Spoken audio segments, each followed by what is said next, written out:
अस्सलाम वालेकुम। एक नए व्लॉग में खुश आमदेद। मेरा नाम कामरान यूसुफ है। उम्मीद है आप जहाँ भी होंगे खैरियत से होंगे। अगेन रिक्वेस्ट, अगर अभी तक आपने मेरा चैनल सब्सक्राइब नहीं किया तो उसे सब्सक्राइब करें ताकि आपको जो लेटेस्ट अपडेट्स हैं वो मिल सकें। काफ़ी दिनों के बाद आज पाकिस्तान का जो सियासी मंजरनामा है उस पर बात करेंगे। आम तौर पर आई नो कि इसके हवाले से जो सियासी जो मैदान पर जो भी कुछ चल रहा है उसके हवाले से आप बहुत कुछ देखते भी रहते हैं, सुनते भी रहते हैं। मेरी कोशिश होती है कि जब तक कोई सब्सटेंटिव चीज़ ना हो, जिसमें खबर जब तक ना हो, तो यूजुअली मैं अवॉइड करता हूँ। तो आज यकीनी तौर पर मेरे पास एक ऐसी खबर है जिसकी वजह से मैंने सोचा कि वो आपके साथ शेयर करनी चाहिए। ये तो हमें पता है कि इस वक्त जो तहरीक-ए-इंसाफ है, उनकी जो लीडरशिप है, जो इमरान खान है, वो ज़ेर-ए-अताब हैं और उसकी डिटेल में जाने की ज़रूरत नहीं है। हम अच्छी तरह से जानते हैं कि जो इमरान खान की या तहरीक-ए-इंसाफ की एस्टेब्लिशमेंट के साथ लड़ाई है, उसकी वजह से जो तहरीक-ए-इंसाफ है वो सख्त मुश्किलात में है। इवन उनके लिए इलेक्शन लड़ना एक बहुत बड़ा चैलेंज है। और जो पाकिस्तान की सियासत है, अगर आप उसको देखें तो एवरीबॉडी नोज़ कि जब कोई भी सियासी जमात इस तरह से मुश्किल सूरत हाल में होती है तो उसकी वापसी का रास्ता एक ही है कि जब तक एस्टेब्लिशमेंट के साथ उनका पैचअप नहीं होता। और इस हवाले से हमें याद रखना चाहिए कि या जिन हालात से आज तहरीक-ए-इंसाफ दो चार है, उनके सपोर्टर्स तो कहते हैं कि इवन माजी में किसी सियासी जमात के साथ ऐसा नहीं हुआ। इसी तरह के हालात पाकिस्तान मुस्लिम लीग नवाज़ को भी फेस करना पड़े। 2018 के इंतखाबात से पहले उनकी जो क़यादत के ख़िलाफ़ भी मुकदमात बने। उनके लीडर को, नवाज़ शरीफ को, लाइफ टाइम डिसक्वालीफाई कर दिया गया। एक केस के अंदर उनको और दो बल्कि केसों के अंदर उनको सज़ा तक दी गई। इसी तरह से कई जो दूसरे उनके कैंडिडेट्स थे, रहनुमा थे, उनके ख़िलाफ़ भी मुकदमात बनाए गए और एस्टेब्लिशमेंट के वो काफ़ी अर्से तक ज़ेर-ए-अताब रहे। और फिर उसके बाद हमने देखा कि जब बैक चैनल इनके चले, जब जो माजी की एस्टेब्लिशमेंट है, जनरल बाजवा जब आर्मी चीफ थे, तो फिर आपस में नून लीग और एस्टेब्लिशमेंट का पैचअप भी हुआ, जिसके नतीजे में फिर हमने देखा कि नवाज़ शरीफ ना सिर्फ वापस आए, उसके नतीजे में जो भी उनके ख़िलाफ़ मुकदमात या उनको जो सज़ाएँ सुनाई गई थी उसमें उनको रिलीफ मिला। और अब तो ये कहा जाता है कि वो वंस अगेन पाकिस्तान के प्राइम मिनिस्टर बनने के लिए तैयार हैं। तो ये हमारी तारीख़ है, ये हमारी आप कह सकते हैं कि हिस्ट्री है। और जो इस वक्त तहरीक-ए-इंसाफ के साथ सूरत हाल है, तो अब तहरीक-ए-इंसाफ के अंदर ये एहसास बड़ा तेज़ी से बढ़ रहा है, जो मैं ख़बर आपके साथ शेयर करने जा रहा हूँ कि जितने भी वो इस मामले को अवाम के सामने लेकर के जाएँ या अदालतों के दरवाज़े खटखटाएँ, अब एक रियलाइज़ेशन, एक कैंप है तहरीक-ए-इंसाफ के अंदर कि उनको ये समझ आ गई है कि जब तक उनका जीएचक्यू यानी कि मिलिट्री एस्टेब्लिशमेंट के साथ पैचअप नहीं होता, उस वक़्त तक उनके लिए हालात बेहतर नहीं होंगे। और इस हवाले से जो आज बड़ी ख़बर मैं आपके साथ शेयर कर रहा हूँ कि तहरीक-ए-इंसाफ के जो मौजूदा चेयरमैन है बैरिस्टर गौहर, क्योंकि ये तो हमें पता है कि इमरान खान अब चेयरमैन इसलिए नहीं रह सकते क्योंकि कानून के मुताबिक उन पर 5 साल की डिस्क्वालिफ़िकेशन है, तो इसलिए वो कोई पार्टी का ओहदा भी नहीं रख सकते। तो इस वजह से बैरिस्टर गौहर जो हैं वो इस वक्त तहरीक-ए-इंसाफ के चेयरमैन हैं। तो बैरिस्टर गौहर ने एक दफ़ा फिर तहरीक-ए-इंसाफ की तरफ से कोशिश की है। जीएचक्यू का उन्होंने दरवाज़ा खटखटाया है और उन्होंने रिक्वेस्ट की है कि वो एस्टेब्लिशमेंट और जो फ़ौज की मौजूदा क़यादत है उनके साथ वो बातचीत करना चाहते हैं। ये ख़बर जो है आज कुछ सहाफ़ियों के साथ जो बैरिस्टर गौहर हैं उनकी इस्लामाबाद में मुलाकात हुई और उन्होंने बरमला इस बात का इज़हार किया कि तहरीक-ए-इंसाफ जो है वो एस्टेब्लिशमेंट के साथ बातचीत करना चाहती है। और उसकी मंतक उन्होंने ये बताई कि बहुत से ऐसे इश्यूज़ हैं जिसके बारे में दोनों फ़रीक़ैन के दरमियान मिसकंसेप्शंस हैं। बहुत से ऐसे मिसिंग डॉट्स हैं जिनको कनेक्ट करना बहुत ज़रूरी है। और उसके लिए जो तहरीक-ए-इंसाफ है वो एस्टेब्लिशमेंट और जीएचक्यू के साथ बातचीत करना चाहती है और वो बातचीत का दरवाज़ा उनके साथ खोलना चाहते हैं। क्योंकि उनके ख़्याल में अगर एक साइड अपनी कहानी सुनाती रहे तो शायद उससे मामलात हल नहीं होते। वो चाहते हैं कि जो तहरीक-ए-इंसाफ है वो अपना पर्सपेक्टिव जीएचक्यू के सामने, फ़ौज की जो मौजूदा क़यादत है उनके सामने रखे, ताकि उनके बकौल जो दोनों के दरमियान इस वक्त गलतफ़हमियाँ हैं वो दूर हों और मामलात को आगे लेके जाया जा सके। तो इस ख्वाहिश का इज़हार किया है जो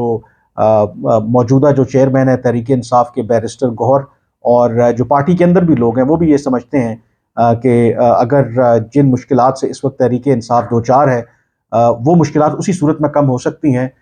جب اسٹیبلشمنٹ کے ساتھ کوئی اعتماد سازی کا عمل جو ہے وہ شروع کیا جائے گا۔ تو جو بیرسٹر گوہر ہیں انہوں نے باقاعدہ طور پر آپ کہہ سکتے ہیں کہ اب جی ایچ کیو کا دروازہ کھٹکھٹایا ہے، اور وہ فوج کی جو موجودہ قیادت ہے ان کے ساتھ ایک چینل آف کمیونیکیشن جو ہے وہ اوپن کرنا چاہتے ہیں، تاکہ ان کے ساتھ بیٹھ کر جو تحریک انصاف کا پرسپیکٹو ہے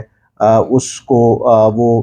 فوج کی قیادت کے سامنے اور اسٹیبلشمنٹ کے سامنے رکھ سکیں، تاکہ ان کے لیے جو مشکلات ہیں وہ کم ہوں۔ لیکن جو سب سے اہم سوال ہے کہ کیا جو موجودہ اس وقت اسٹیبلشمنٹ ہے، موجودہ جو فوج کی قیادت ہے، وہ اس حوالے سے کوئی دلچسپی رکھتی ہے کہ تحریک انصاف کے ساتھ کوئی بات چیت کا آغاز کیا جائے؟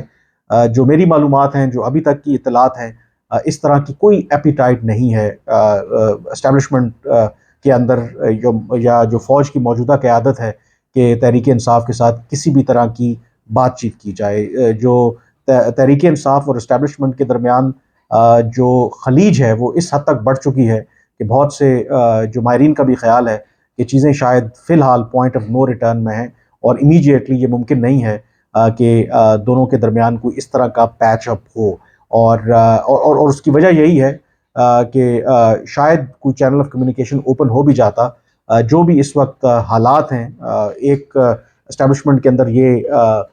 جو رائے پائی جاتی ہے کہ ابھی بھی جو تحریک انصاف ایکٹیو ہے تھرو دیئر جو خاص کر کے جو پاکستان سے باہر ایسے جو ان کے ایکٹیوسٹ ہیں، جو ان کے سپورٹرز بیٹھے ہیں، اس کے ذریعے ابھی بھی جو فوج کی جو قیادت ہے ان کے خلاف وہ بھرپور پروپیگنڈا کر رہے ہیں، اور ایک فیلنگ اور سینس یہی ہے ود ان دی اسٹیبلشمنٹ کہ جو تحریک انصاف کی موجودہ جو قیادت ہے وہ ان کی مرضی اور منشا سے ہی ہو رہا ہے۔ تو اس وقت باوجود اس کے کہ جو موجودہ چیئرمین ہے تحریک انصاف کے، انہوں نے اس خواہش کا اظہار کیا ہے کہ وہ اسٹیبلشمنٹ کے ساتھ بات چیت کا آغاز کرنا چاہتے ہیں، لیکن اس موقع کے اوپر اسٹیبلشمنٹ کے ساتھ بات چیت تحریک انصاف کی ہونے کے امکانات جو ہیں وہ بہت کم ہیں۔ دوسرا جو اس وقت اور جو خبر آج بیرسٹر گوہر نے ایک طویل جو ملاقات جیل کے اندر اڈیالہ جیل میں جو بانی چیئرمین ہے تحریک انصاف کے عمران خان کے ساتھ کی، اور ان کے ساتھ جو کس کو نامنیٹ کرنا ہے، جو کینڈیڈیٹس فائنل کرنے ہیں، جو الیکشنز ہو رہے ہیں 8 فروری کو، اس کے حوالے سے بڑی طویل مشاورت ہوئی ہے۔ تو اس حوالے سے بھی پرسوں یہ کہا جا رہا ہے کہ باقاعدہ طور پر کینڈیڈیٹس کا اعلان کر دیا جائے گا کہ جو تحریک انصاف کے پلیٹ فارم سے لڑیں گے۔ لیکن اس حوالے سے بھی تحریک انصاف کو ایک بہت بڑا جو چیلنج درپیش ہے، کیونکہ پہلے